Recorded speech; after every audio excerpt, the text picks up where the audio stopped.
ในเบิงหูภาพนี่พี่น้องเอ้ยเนาะหูภาพผู้ชายคนนี้พี่น้องเอ้ยเนาะเหมือนดินี่หูภาพผู้ชายคนนี้พี่น้องเอ้ยเนาะพี่น้องเอ้ยเนาะคนรอป้านนี่สิมาล่มสนิทพี่น้องเอ้ยเนาะก็ยังว่าละสนิทลงตัวเองกับบ่จักว่าตัวเองงามหรือว่าจังไดพี่น้องเอ้ยเนาะ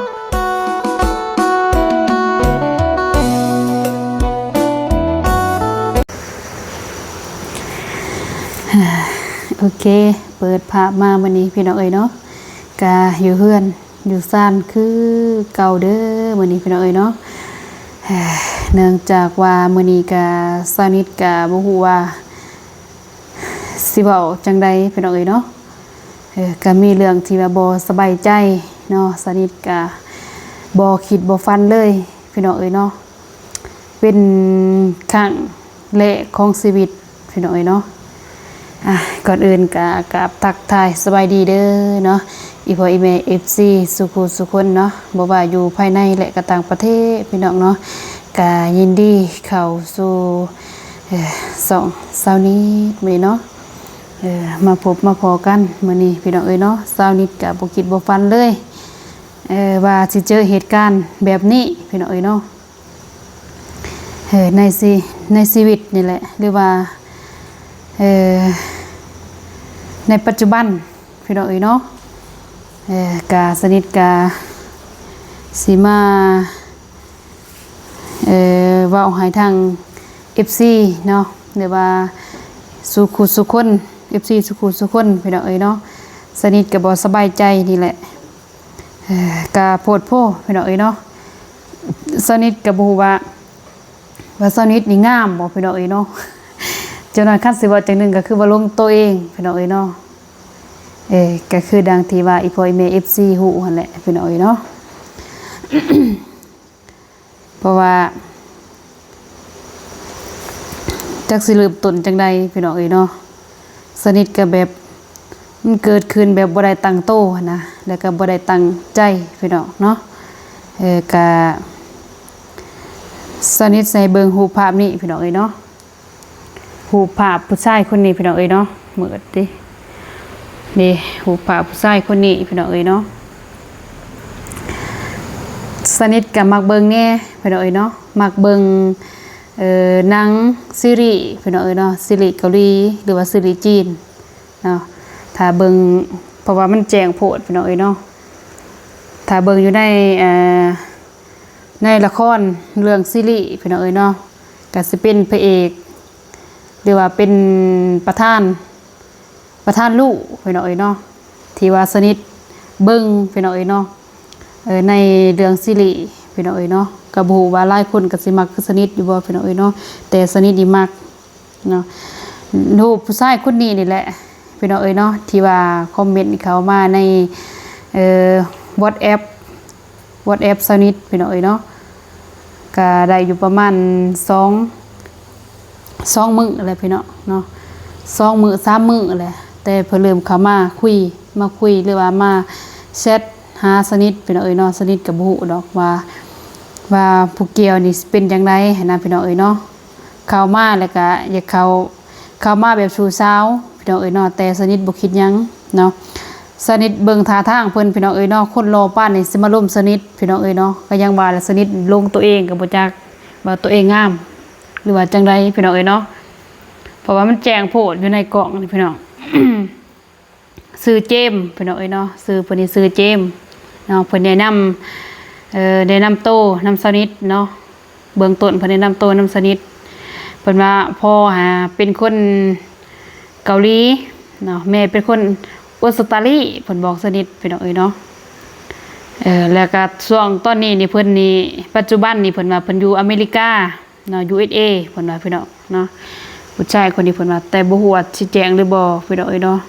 แนะนำทักทายสนิทพี่น้องเอ้ยเนาะแต่สนิทก็บ่สนดอกเนาะสนิทก็บ่สนใจเพิ่นเพราะว่ารอป้านนี่หั่นน่ะพี่น้องเอ้ยเนาะสิมาล่มสนิทจังได๋ก็ยังว่านะเพราะว่าสนิทก็บ่แม่นสิอันนั้นพี่น้องเอ้ยเนาะสนิทก็มีครอบมีครัวแล้วพี่น้องก็บ่ได้คิดดอกกับเพิ่นค่ะว่าจังได๋เพิ่นก็บ่เชื่อไดพี่น้องเอ้ยเนาะเพิ่นก็บ่เชื่อว่าสนิทมีครอบครัวเพิ่นว่าสวยขนาดนี้เพิ่นสิพูดแบบซับไทยเด้อพี่น้องเด้อเนาะต้องขออนุญาต เพิ่นว่าสวยขนาดนี้ไม่เชื่อหรอกว่าจะมีครอบครัวเนาะเพิ่นเสร็จคอมเมนต์มาพี่น้องเนาะแต่ในสองที่ว่าในเพิ่นสิเซตมาในหน่วยที่ว่าสนิทถ่ายคลิปพี่น้องเนาะแต่สนิทส่งออกมาเบิดแล้วในหน่วยที่2นี่แหละยืมโทรศัพท์อ้ายเพิ่นนี่แหละมาใส่พี่น้องเนาะเพิ่นว่าถ้าเพิ่นว่าสนิทไม่โสดไม่เชื่อหรอกเพิ่นว่าสนิทยังโสดอีหยังหั่นนะว่าสนิทไม่โสดเพิ่นว่าพี่น้องเนาะเพิ่นก็บอกมาอยู่ว่าเพิ่นแชทเข้ามาเพิ่นเอิ้นแบบเพิ่นเอิ้นว่าที่รักเลยได้พี่น้องเนาะสนิทก็ยังบ่เชื่อดอกเพิ่นทักทายสบายดีเบื้องต้นว่าสบายดีไหมสวัสดีอยู่ที่ไหนอีหยังประมาณนี้นะพี่น้องสวัสดีอยู่ที่ไหนกินข้าวยังสนิทก็ว่าสวัสดีจ้าสนิทก็ตอบเนาะสวัสดีจ้าคุณเป็นใครเนาะเพิ่นก็ว่าฉันชื่อเจมเนาะแต่ว่าเนื้อหานี่ก็อยู่ได้นี่พี่น้องเนาะแต่ว่ามันบ่ค่อยชี้แจงปานใดหั่นนะมันสิขาวโพดพี่น้องเนาะอยู่ในหน่วยโทรศัพท์นี่แหละมันชี้แจงโพดพี่น้องเนาะเพิ่นก็บอกว่าตอนนี้คุณสะดวกคุยไหมถามสนิทว่ามีสนิทเลยตอบพี่น้องเนาะมีอะไรให้เราช่วยไหมสนิทคิดว่าแบบว่าสิมีว่าผู้ใหญ่สั่งบ่ประมาณนี้นะแบบสิช่วยเหลือทุนน้องๆเพิ่นบ่อีหยังประมาณนี้นะสนิทก็เลยแซดนำนะแซดไปแซดมาคุยไปคุยมาเอิ้นที่รักเลยได้พี่น้องเนาะแต่สนิทก็บ่เอิ้นเพิ่นดอกแต่เพิ่นนั่นเอิ้นที่รักแต่มันสิแปลกพี่น้องมันสิแปลกจุดนี้ที่ว่าสนิทสิบ่ลงไลดอกพี่น้องเนาะบ่ลงไลนำเพิ่นย้อนว่าจังได๋ย้อนว่าเฮานี่คนผู้ร้ายพี่น้องเนาะขี้ร้ายเพิ่นสิรูปหล่อได้พี่น้องคนงามหล่อแบบพระเอกซีรีส์เกาหลีนี่แหละคือสนิทว่าและประธานลูกพี่น้องเนาะเพราะว่าสนิทกับมากเบิ่งนางซีรีส์นะพี่น้องเนาะแล้วมาใส่มื้อนี้พี่น้องเนาะเพิ่นคุยไปคุยมาแล้วคุยแบบชูสาวแต่สนิทก็บ่สนใจดอกพี่น้องเนาะแต่เพิ่นก็ส่งมาอีกเนาะขอความมื้อนี้เพิ่นว่า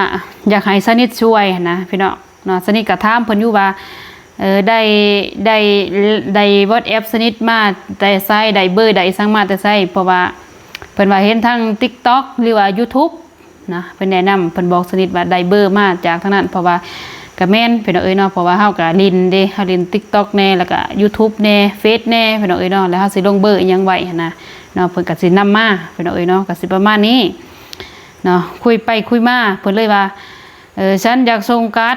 ให้หลานชายเพิ่นว่าอยากให้สนิทช่วยเพิ่นพี่น้องเนาะให้หลานชายให้เขาเล่นเกมได้เพิ่นว่าเนาะเขาชอบเล่นเกมเพิ่นว่าเกมอีหยังว่า PSC นะมากเพิ่นว่าและฉันกำลังกังวลใจมากที่ยังส่งการ์ดให้เขาไม่ได้สักทีเพิ่นว่าเนาะและฉันก็ไม่รู้ว่าจะทำอย่างไรต่อเพิ่นบอกให้สนิทนะพี่น้องเนาะฉันอยากให้คุณช่วยฉันหาบัตรเติมเงินเด้อพี่น้องเด้อแต่เป็นภาษาอังกฤษสนิทกับภาษาอังกฤษอ่านให้สนิทนี่หาบัตรเติมเงินหรือว่าจักเติมให้เพิ่นนะโอนเงินให้เพิ่นนะความหมายพี่น้องโอนเงินไปให้เพิ่นในราคาที่ว่ามูลค่า$200พี่น้องเนาะนี่ก็คอมเมนต์ของเพิ่นนี่แหละ$200ก็มันแจ้งโพดพี่น้องเนาะจากสิแจ้งจังได๋สนิทก็ได้$200เพิ่นว่าเนาะฉันคิดว่าคุณจะช่วยฉันได้เพิ่นว่าเนาะเพราะว่าเปิดเบิ่งในช่องว่าหรือว่าทีมงานเฮาแบบเฮ็ดสายบุญอีหยังบ่ประมาณนี้พี่น้องเนาะให้เฮาช่วยเพิ่นพี่น้องเนาะสนิทก็เลยตอบจะช่วยยังไงล่ะให้สนิทช่วยแนวใดสนิทว่าพี่น้องเนาะเพิ่นก็เลยบอกแค่ไปที่ร้านหรือซุปเปอร์มาร์เก็ตไหนก็ได้เพิ่นบอกสนิทสนิทก็ตอบว่าซุปเปอร์มาร์เก็ตคืออะไรฉันไม่รู้เนาะกับบ่ฮู้เลยสนิทกับบ่ฮู้อีหลีพี่น้องซุปเปอร์มาร์เก็ตเพิ่นให้สนิทเข้าไปซุปเปอร์มาร์เก็ตความหมายพี่น้องเนาะ ฉันหมายถึงบัตรของขวัญ ATM แบบที่ซื้อได้ตามซูเปอร์มาร์เก็ตหรือร้านค้าอื่นๆเพิ่นบอกเพิ่นว่าขออภัยเพิ่นว่าหากอธิบายไม่ชัดเจนหากคุณไม่คุ้นเคยกับมันฉันจะอธิบายเพิ่มเติมเพิ่นบอกให้สนิทพี่น้องเนาะก็บ่คิดบ่ฟันเลยได้พี่น้องเนาะก็สนิทใส่เบิ่งเลยบัดนี้พี่น้องให้สนิทโอนเงินมาให้สนิทโอนเงินไปให้200 ดอลลาร์พี่น้องเนาะคิดบ่ว่าสนิทก็สิมีเงินปานนั้นพี่น้องเนาะ200พุ่นได้พี่น้องแต่ลำพังสนิทเองนี่ก็ยังเอาตัวเองบ่รอดแหละช่วงนี้พี่น้องเนาะก็มันเป็นแล้วในจิตในจิตนะพี่น้องเนาะคันสิว่าผู้ใหญ่ก็บ่แม่นแบบนี้พี่น้องเนาะผู้ใหญ่เพิ่นบ่มาดอกในรูปแบบนี้พี่น้องเนาะของสนิทบ่ฮู้แล้วก็บ่เข้าใจพี่น้องเนาะแล้วเพิ่นก็สิส่งแบบนี้ให้สนิทพี่น้องบ่ว่าสิแจ้งหรือบ่ส่งให้สนิทเบิ่งแบบนี้พี่น้องเนาะให้สนิทเข้าไป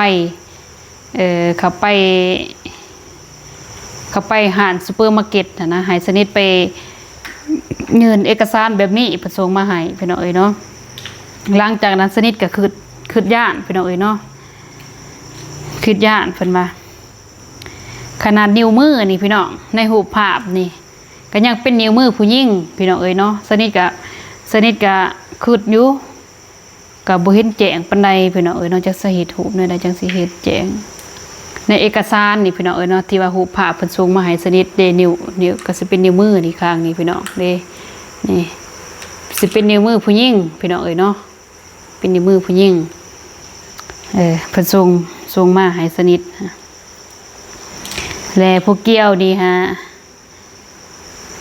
เพิ่นนี่ตอนนี้นี่อยู่ทาง USA เพิ่นว่าพี่น้องเนาะเพิ่นว่าอยู่ทาง USA ได้เพิ่นส่งมาให้สนิทนี่ให้สนิทเข้าไปร้านซุปเปอร์มาร์เก็ตแล้วก็ยื่นเอกสารแบบนี้ให้เข้าเบิ่งให้สนิทนี่โอนเงินให้เพิ่นนี่200 ดอลลาร์เพราะว่าเพิ่นเข้าไปธนาคารเพิ่นว่าเนาะเพิ่นเข้าไปธนาคารพี่น้องเนาะสนิทก็แคปเบิดแหละอันตัวที่ว่าเพิ่นส่งมาให้นี่แหละเพิ่นว่าเข้าไปธนาคารเพิ่นว่าฉันพยายามเพิ่นว่าสำระเงินฝากบัตรเครดิตเพื่อจ่ายค่าสินค้าที่ร้านขายบัตรของขวัญออนไลน์เพิ่นว่าขายบัตรแบบของขายของขวัญสร้างนี่แหละแบบออนไลน์อีหยังนี่นะเพิ่นให้เนาะฉันไม่รู้ว่าเกิดอะไรขึ้นเพิ่นว่าพี่น้องเนาะฉันไม่รู้ว่าเกิดอะไรขึ้นเพิ่นว่าพยายามติดต่อฝ่ายบริการลูกค้าของธนาคารแล้วแต่เพิ่นว่าพวกเขาบอกฉันว่าต้องรอจนถึงสัปดาห์หน้าก่อนจึงสามารถทำอะไรกับเครือข่ายอินเทอร์เน็ตของเพิ่นได้นะเพิ่นว่าเพิ่นเข้าไปธนาคารแล้วเพิ่นว่าเนาะแต่ว่าธนาคารให้เพิ่นรอทาก่อนเพิ่นว่าพี่น้องเนาะก็เลยว่าอยากให้สนิทนี่เอาเงินไปให้เพิ่น200 ดอลลาร์พี่น้องเพราะว่าธนาคารทั้งเพิ่นมีปัญหาเพิ่นว่าเหตุการณ์ที่ว่าเพิ่นให้สนิทโอนเงินให้เพิ่นโดยด่วนก็เพราะว่าสาเหตุที่ว่าร้านเพิ่นอยากเล่นเกมเพิ่นว่าเนาะเล่นเกมแต่บัตร ATM เพิ่นนี่มันเคลื่อนไหวบ่ได้แต่เพิ่นใช้สนิทโอนเงินไปให้เพิ่นบอกนะสนิทก็บ่ฮู้ดอกพี่น้องเนาะก็บ่ได้ล่มดอกว่าแบบว่าหักมักสร้างอีหยังหั่นนะสนิทก็บ่ได้ล่มดอกทอแต่เพิ่นถามแบบนั้นพี่น้องเนาะแบบเบื้องต้นที่ว่าสนิทว่าแหละหรือว่าย้อนเพิ่นเบิ่งในคลิปเฮาบ่แบบว่าไปสายบุญอีหยังแน่นี่เนี่ยให้เฮาช่วยหั่นนะพี่น้องเนาะเพราะว่าแบบนี้ก็แกงเซ็นเตอร์มันเฮ็ดได้หลายรูปแบบนะพี่น้องหลายอย่างเนาะสนิทก็บ่คิดบ่ฝันเลยได้พี่น้องว่าเรื่องนี้สิเกิดกับสนิทนะพี่น้องเนาะแต่ว่ามาเกิดกับประมาณ 6 โมงแรงมันแซดมาพี่น้องเนาะแล้วก็พร้อมแซดมาแต่สนิทก็อ่านเบิ่งซื่อๆพี่น้องเนาะสนิทมาศึกษาเบิ่งแบบนี้นี่มันต้องบ่แม่นคนดีอีหยังหั่นนะสนิทว่าพี่น้องเนาะแล้วก็หลังจากที่มันเสร็จมาสนิทบ่ตอบพี่น้องสนิทญาติหยังว่า ญาติเพิ่นก็โทรมาพี่น้องเอ้ยเนาะซื้อเพิ่นก็ซื้อเจมเพิ่นโทรมา2 สายเด้โอ้ยก็บ่แจ้งแน่พี่น้องเอ้ยเนาะจักใส่ FC เบิ่งจังใดพี่น้องเอ้ยบ่อยากแจ้งต่อแต่เพิ่นว่าเพิ่นซื้อเจมเบอร์พี่น้องเอ้ยเนาะเบอร์เพิ่นนี่บวก84 202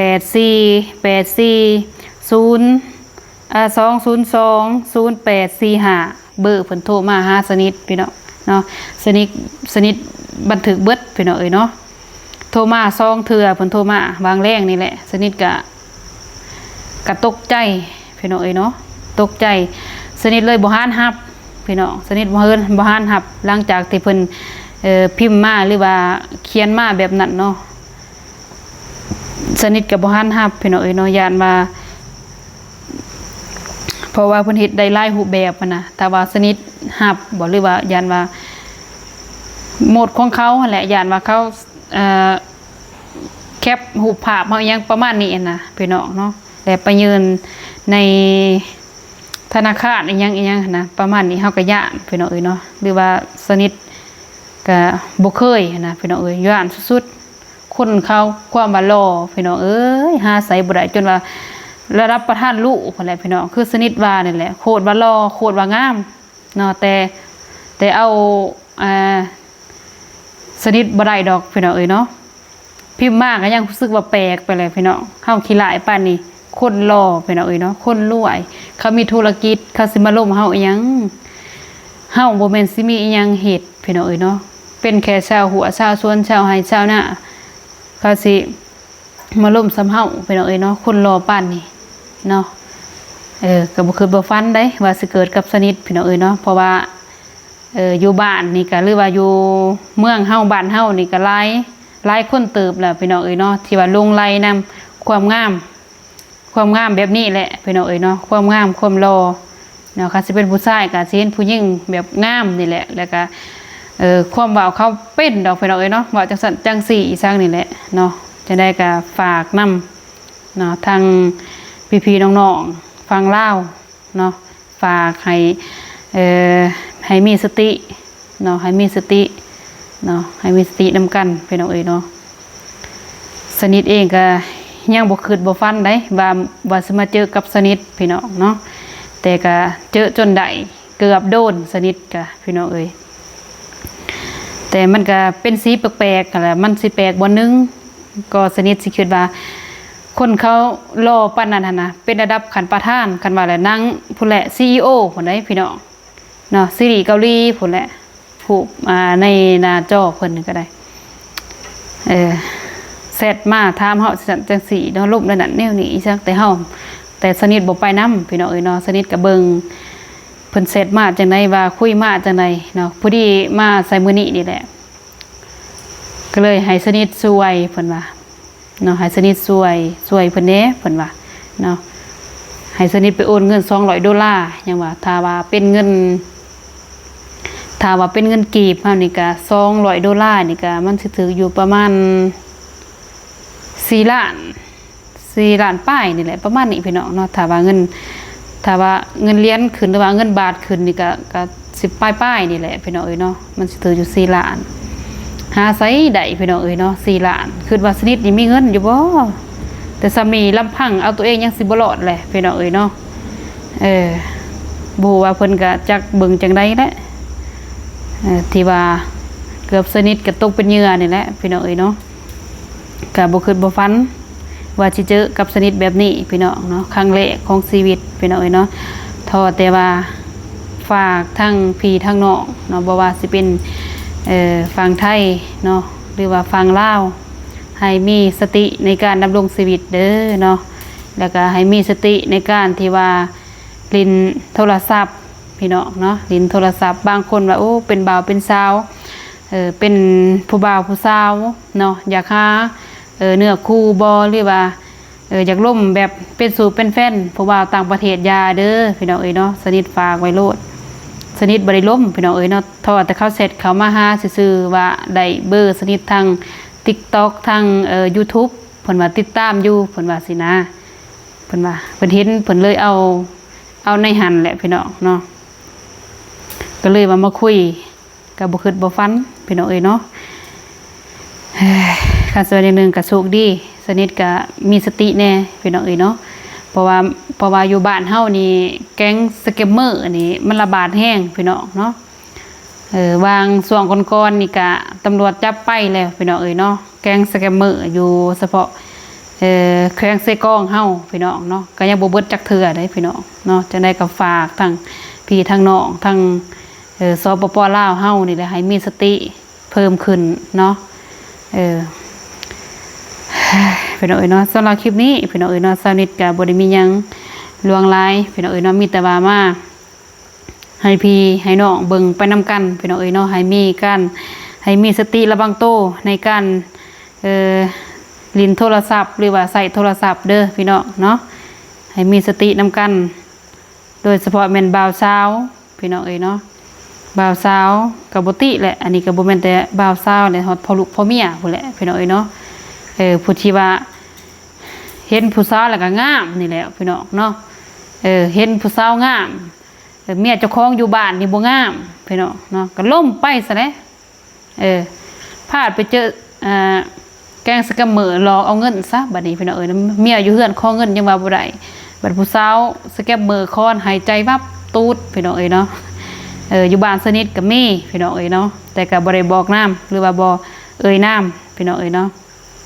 มีเจอคือกันแบบนี้หลายพี่น้องเอ้ยเนาะรอป้านนี่หาไสก็บ่ได้พี่น้องโคตรว่ารอนี่รอขนาดพี่น้องเนาะอยู่ในTikTok เพิ่นนี่ก็สิรูปภาพนึงอีกเด้พี่น้องเอ้ยเนาะแต่มีแต่ว่าที่สนิทบอกนี่แหละพี่น้องเอ้ยเนาะให้มีสติระวังโตไปนำกันเนาะสนิทนี่เกือบโดนแล้วพี่น้องเอ้ยเนาะใครแน่แต่บุญมีหรือว่าบุญยังมีโศกแน่พี่น้องเอ้ยเนาะเกือบสิได้เสียเงินยังว่าเสียก็บ่มีให้แล้วพี่น้องเอ้ยเนาะส่วนนี้แต่เจ้าของเองก็ยังบ่แห้งแหละมาอันนี้ตอนกลางคืนเลยพี่น้องเอ้ยเนาะเพราะว่าตกใจสนิทก็ตกใจแห้งเนาะก็เลยมาอัดคลิปลงเลยให้ทางFC เฮาได้เบิ่งแล้วก็พิจารณานำกันพี่น้องเอ้ยเนาะสนิทก็ขาดสิบ่ได้เสียเงินนี่แหละพี่น้องเนาะเพราะว่ามาแบบนี้สนิทก็เฮ็ดในคลิปทางอ้ายบ่เตียงทองแน่พี่น้องเอ้ยเนาะเรื่องแก๊งสแกมเมอร์นี่ก็หลายๆนี่แหละพี่น้องเอ้ยเนาะแต่ทางทีมงานเล่าไตเฮานี่สิเป็นสนิทนี่แหละเป็นคนแรกพี่น้องเนาะสนิทนี่แหละเป็นคนแรกที่ว่าเจอเหตุการณ์แบบนี้พี่น้องเนาะก็บ่คิดบ่ฝันเลยเป็นจังได๋ก็ฝากเด้อเนาะ FC สุขุสุคนเนาะให้มีสติระวังโตหรือว่าทีมงานเฮาสุขุสุคนเนาะทีมงานสายบุญก็ให้มีสติในการที่ว่าดำรงชีวิตเนาะเพราะว่าสแกมเมอร์นี่ทั่วทีบแล้วทางบ้านเมืองเฮาพี่น้องเอ้ยเนาะจังได๋ก็เป็นหูเป็นตาซอยกันพี่น้องเนาะสนิทกะเพราะว่าอัดคลิปนี้ลงมาก็เพื่อทาง FC หรือว่าพี่ๆน้องๆนี่แหละเนาะเห็นในคลิปสนิทก็สิมีสติเนาะสิมีสติในการดำรงชีวิตสิมีสติในการใส่โทรศัพท์มือถือพี่น้องเอ้ยเนาะถ้าเห็นในคลิปสนิทแล้วให้พิจารณาหรือว่าให้มีสตินำกันนี่แหละพี่น้องเอ้ยเนาะสำหรับคลิปนี้พี่น้องเอ้ยเนาะสนิทกะสิมาเบาเรื่องสแกมเมอร์นี่แหละพี่น้องเอ้ยเนาะแล้วก็ฝากถึงหลายๆคนนี่แหละเนาะนี่ตอนนี้ก็มันก็